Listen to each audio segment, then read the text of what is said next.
Hey Vogue, I'm Karlie Kloss, and I'm gonna create a super easy beach look for you.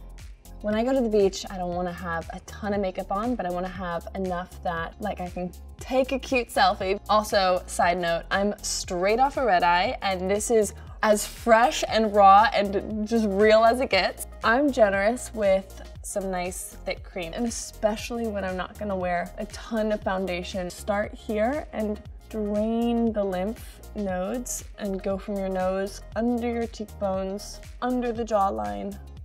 And then I always use my ring fingers and kind of pat under the eyes. And these are your weakest fingers, apparently, I guess, is the idea behind that. So you're kind of just naturally more gentle when applying. This is an eye gel, and I love it because it's all in one. For me, I'm always using extra and really being generous around the entire eye area, on the eyelid and above the brow. I think we all know that feeling when it's the start of summer and you haven't quite got that sun-kissed look yet, so you have to fake it till you make it and use a little bit of tinted moisturizer. I have a tinted moisturizer that has SPF. I like to use like a beauty blender like this and really just kind of take it everywhere. I like to use a waterproof concealer. You don't need a lot. It's really more about blending it in. I always get redness around the corners of my eyes, so I always try and make sure I cover this area, under the eye, around the nose, and on those lovely little spots of acne. Every woman knows what I'm talking about.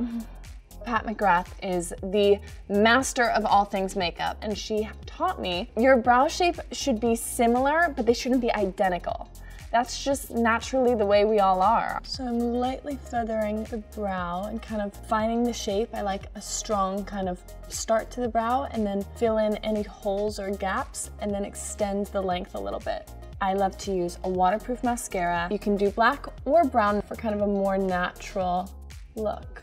I like to kind of just put a little bit of product underneath and smudge it so it almost just defines the shape. Final thing for the skin, a little bit of bronzer just to kind of give that sun-kissed look. Dab just a little bit off to make sure there's not too much, because when you apply it onto your cheek, there's nothing worse than having like a giant streak of like brown bronzer. I like to always kind of do temples, cheekbones, and then also you can do a little under the jawline. I get creative with using one product for multiple things. So I love to use a lipstick for a cream blush. And also if you're gonna go from the beach to dinner, you can use that same lipstick for your blush and then also for a great color on your lip. Since I'm going to the beach, I'm gonna go more corally, make a smile, and find the shape of your cheeks and blend it in. Voila! I'm ready to go hit the beach.